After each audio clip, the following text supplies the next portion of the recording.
بلوچستان کے شہر کلات سے ہماری نمائندہ نائب اسرار مینگل کی رپورٹ کے مطابق بلوچستان ایک زرعی صوبہ ہے اور اس کی معیشت کا دار و مدار زراعت پر منحصر ہے اور دشت گوران کلات کی زمینیں بڑی زرخیز ہوتی ہیں۔ زمینداروں کے مطابق ہماری اراضیات کے چھٹے حصے کا مالک ملکیت میر کمبر خان مینگل ہے، جنہوں نے ہمیشہ سے ہمارے باپ اور دادا کے ساتھ تعاون کیا۔ انہوں نے کہا کہ حکومت کی جانب سے حالیہ سیلاب کے بعد ہمارے ساتھ کسی قسم کا تعاون نہیں ہوا۔ اس حوالے سے دشت گوران کلات کے زمینداروں نے ہمارے نمائندے سے گفتگو کرتے ہوئے کہا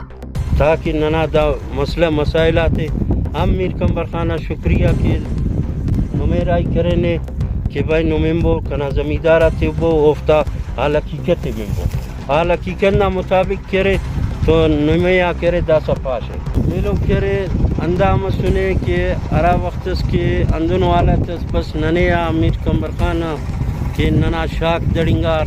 ننا مال خلنگار ننا بندگا خلنگار کوئی ننے مخلوقہ کا اندن نظر انداز تخار کہ ننے اینو اس کا نئے روپئی سے نا امید مسنے نئے کہہ رہے ننے فنڈنگ سے نا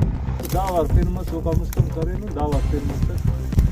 وہ مسکر ننے دائی آبادی مسنے ہنس کی داڑی کے نمیشن کرنی مشکاو کرنی ہنس کی ناکی جیسی افنی کی جیسی اششی کی ہنس کی داڑی علاقے کی چی اللہ عیسیٰ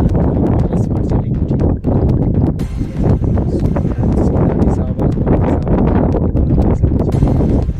انہوں نے وزیر اعلیٰ بلوچستان اور ایم پی کلات سے مطالبہ کیا کہ ہمارے لیے بلڈوزر گھنٹوں کی منظوری دیں تاکہ حالیہ سیلابی بارشوں سے ہماری زمینوں کو جو نقصان ہوا ہے ان پر کام کر سکیں۔